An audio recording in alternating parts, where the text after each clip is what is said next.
اب یہ قرآن مجید کی طویل ترین آیت آ رہی ہے، آیت دین۔ کوئی قرض کا معاملہ ہے، کوئی قرض کا معاملہ ہے کہ آپ نے کسی کو قرض دیا، یا کوئی کاروباری معاملہ ہے، اشتراک ہے جس میں کہ جو بھی ہوگا بعد میں نتائج نکلیں گے، ان سب کے بارے میں حکم ہے کہ لکھ لیا کرو۔ ہم کیا کرتے ہیں قرض دیتے ہوئے، اب دوست ہے، بھائی ہے، عزیز ہے، کیا لکھوانا، اس سے کیا کہے گا، اعتماد نہیں ہے۔ کاروبار شروع ہو گیا، زبانی باتیں کر لی، اس کے بعد رو رہے ہیں، چیخ رہے ہیں، چلا رہے ہیں۔ یا ایھا الذین آمنوا اذا تداینتم بدین الی اجل مسمى فاکتبوہ، اے اہل ایمان جب بھی تم کوئی معاملہ کرو قرض کا ایک وقت معین تک کے لیے، ایک تو وقت معین ہونا چاہیے، یہ قرض دے رہے ہیں کب واپس ہوگا، فاکتبوہ تو اس کو لکھ لیا کرو۔ یہ فعل امر ہے، الامر للوجوب، واجب ہے یہ۔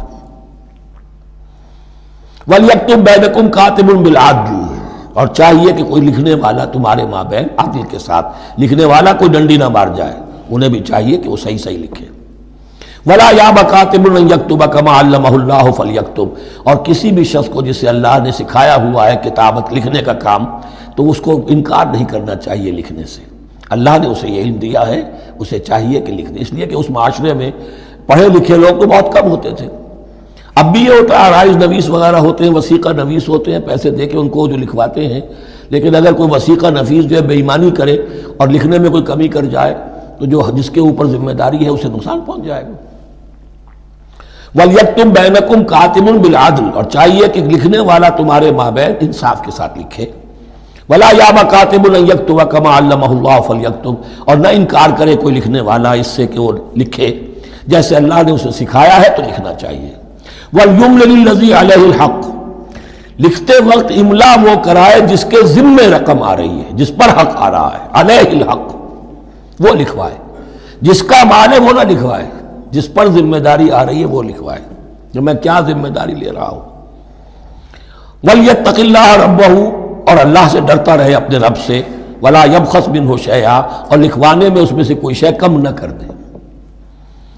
فَإِنْ كَانَ الَّذِي عَلَيْهِ الْحَقُّ سَفِيهًا، اب اگر وہ جو مقروض ہے، جو قرض لے رہا ہے، جس کے ذمے کوئی ذمہ داری آ رہی ہے، وہ ناسمجھ ہے یا بوڑھا ہے، ضعیف ہے، اور لا يستطيع ان يمل، یا اس کے اندر یہ اتنی صلاحیت نہیں ہے کہ املا کرا سکے، یہاں املا کے معنی میں ہے، ہوا فَلْيُمْلِلْ وَلِيُّهُ بِالْعَدْلِ، تو اگر وہ نہیں املا کرا سکتا تو اس کا کوئی ولی ہو، اس کا کوئی وکیل ہو، اس کا کوئی اٹارنی ہو، وہ اس کی طرف سے اس کو لکھوائے۔ وَاسْتَشْهِدُوا شَهِيدَيْنِ مِن رِجَالِكُمْ، یہ ایک آیت چل رہی ہے ابھی، پورے رکوع کے اوپر ایک آیت پھیلی ہوئی ہے، سوائے آخر میں تھوڑا سا حصہ دوسری آیت آئے گی۔ وَاسْتَشْهِدُوا شَهِيدَيْنِ مِن رِجَالِكُمْ، اور گواہ بنا لیا کرو دو اپنے مردوں میں سے، فَإِن لَّمْ يَكُونَا رَجُلَيْنِ، اور اگر دو مرد دستیاب نہ ہو، فَرَجُلٌ وَامْرَأَتَانِ، تو ایک مرد اور دو عورتیں، مِمَّن تَرْضَوْنَ مِنَ الشُّهَدَاءِ، اور وہ بھی دونوں کے نزدیک مقبول ہو شہداء، کہ ہاں دونوں کو اعتماد ہے ان پر۔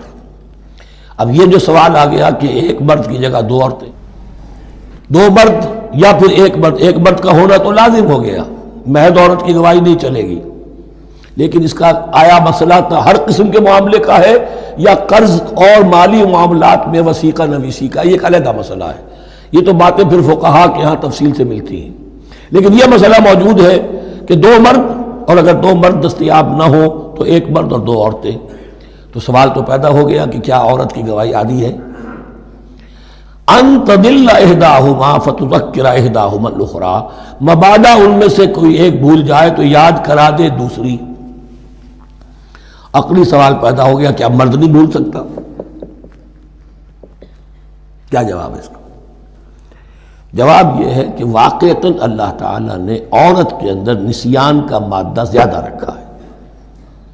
الا یعلم من خلق وهو اللطیف الخبیر، کیا وہی نہ جانے گا جس نے پیدا کیا ہے؟ اس نے پیدا کیا ہے، وہ جانتا ہے۔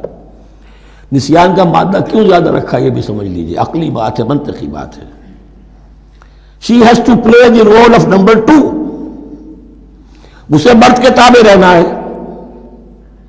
جو نمبر 2 ہوتا ہے اس کے اوپر، اس کے کبھی احساسات کے اوپر، کبھی جذبات کے اوپر کوئی نہ کوئی کوفت، کوئی قدورت آتی ہے، اور اس میں اللہ تعالیٰ نے ان کا سیفٹی والو رکھا ہوا، بھول جانا۔ اگر بھولنا نہ ہو، یاد بازی عذاب ہے یا رب، چھین لے مجھ سے حافظہ میرا۔ یہ نسیان جو ہے یہ بھی ایک بہت بڑی نعمت ہے، ورنہ تو کوئی صدمہ دل سے اترے ہی نا، کوئی غصہ کبھی ختم ہوئی نا۔ تو بھولنے کا معاملہ یہ سیفٹی ویلو اللہ نے عورت میں زیادہ رکھا ہے، اس لیے کہ اسے مرد کے تابع ہو کر رہنا ہے، اور جب تابع ہو کر رہنا ہے تو اسے زیادہ اس کے احساسات پہ، جذبات پر زیادہ مواقع آئیں گے کہ اس کو کچھ زک پہنچے۔ اس کے لیے یہ سیفٹی ویل کے نسیان ہے، یہ زیادہ رکھ دیا گیا ہے۔ ان تضل احداہما فتذکر احداہما الاخری۔ اب یہ کہ اگر یہ بات سمجھ میں نہ آتی تب بھی اللہ کا حکم ہے ماننا ہے۔ اگر فسٹ کیپٹل اور فلوئڈ کیپٹل کا فرق سمجھ میں نہیں آتا تب بھی بیع حلال ہے، ربا حرام ہے۔ اللہ خیر صلی اللہ احل اللہ البیع وحرم الربا۔ لیکن اگر حکمت سمجھ میں آ جائے تو نور علی نور۔ ولا یأبى الشهداء اذا ما دعوا، اور نہ انکار کریں گواہ جب کہ ان کو بلایا جائے۔ اب گواہی کے لیے بلایا جائے تو گواہ نہیں آ رہے، نخرہ کر رہے ہیں، نہیں، ان کو آنا چاہیے۔ جو اللہ کی کوئی گواہی جو ہے اگر چھپائی ہے تو بہت بڑا ظلم ہے۔ ولا تسأموا، اور اس سے تھکو مت، کسل مت کرو، سستی مت کرو، ان تکتبوہ، کہ تم لکھو اسے، صغیرا او کبیرا، چاہے چھوٹا معاملہ ہو چاہے بڑا ہو، الی اجلہ، وقت معین کے لیے، اتنا قرض دے رہا ہوں، اتنے وقت میں آپ نے مجھے لوٹانا ہے۔ اس کے بعد آپ بڑھا سکتے ہیں، آپ دیکھ سکتے ہیں، اسے مزید مہلت دے سکتے ہیں، ایسے ہی حالات ہیں تو آپ معاف بھی کر سکتے ہیں۔ لیکن یہ کہ جب لکھنا ہے، حکم دیا جا رہا ہے تو اس میں اجل معین ہو، الی اجلہ، اور اس میں چھوٹے بڑے کی تفریق نہ کرو، چاہے چھوٹا مسئلہ بڑا لکھ لو۔ ذالکم اقسط عند اللہ، یہ اللہ کے نزدیک بھی زیادہ مبنی بر انصاف ہے، واقوم للشہادہ، اور گواہی کے لیے زیادہ قوی ہوگا اور زیادہ درست ہوگا۔ لکھی ہوئی شے ہوگی تو اب معاملہ جو ہے بہت واضح رہے گا، ورنہ زبانی یادداشت کے اندر کہیں کہیں جو ہے تعبیر ہی میں فرق ہو جاتا۔ وعدنا اللہ ترتابوا، اور یہ اس کے بہت قریب ہے کہ تم بھولو گے نہیں، الا ان تکون تجارتا حاضرتا تدیرونہا، الا یہ کہ کوئی لین دین ہو، تجارت ہو جو حاضر ہوتی ہے دست بدست۔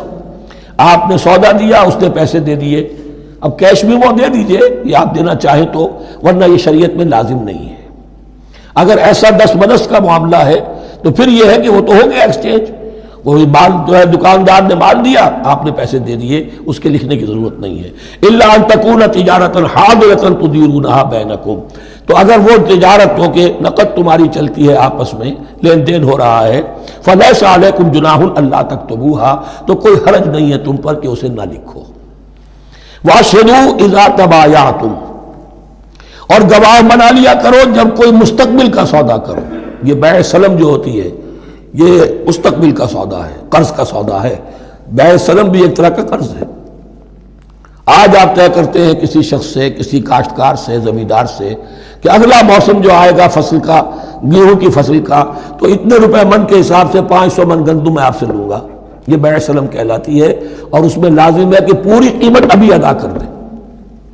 لیکن اس میں بھی کہ اس وقت آپ کو اتنی گندم دینی ہے، اس کو لکھوا لو اور اس پر 2 گواہ بنا لو۔ واشہدوا اذا تبایعتم ولا یضار کاتب ولا شہید، اور نہ نقصان پہنچایا جائے کسی لکھنے والے کو یا گواہ کو، اور نہ نقصان پہنچائے کوئی لکھنے والا یا گواہ۔ یضار دونوں کے لیے آ جائے گا، یہ معروف بھی ہے اور مجرور بھی ہے۔ نہ ضرر پہنچایا جائے اور نہ ضرر پہنچائے، نہ کوئی کاتب اور نہ کوئی شہید گواہ۔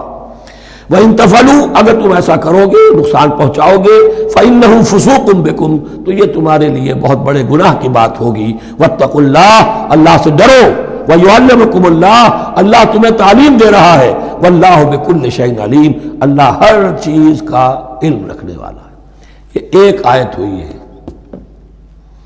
آخری پارے کی میرا خیال 4 5 6 صورتیں جمع کر لیں تو جا کر ہی ایک آیت کا حجم برابر ہوگا۔ جو میں نے کہا تھا کہ آیات کی تعیین توقیفی ہے، یہ ہمارے حساب کتاب سے، گرامر سے، منطق سے، علم بیان سے کوئی تعلق نہیں اس کا۔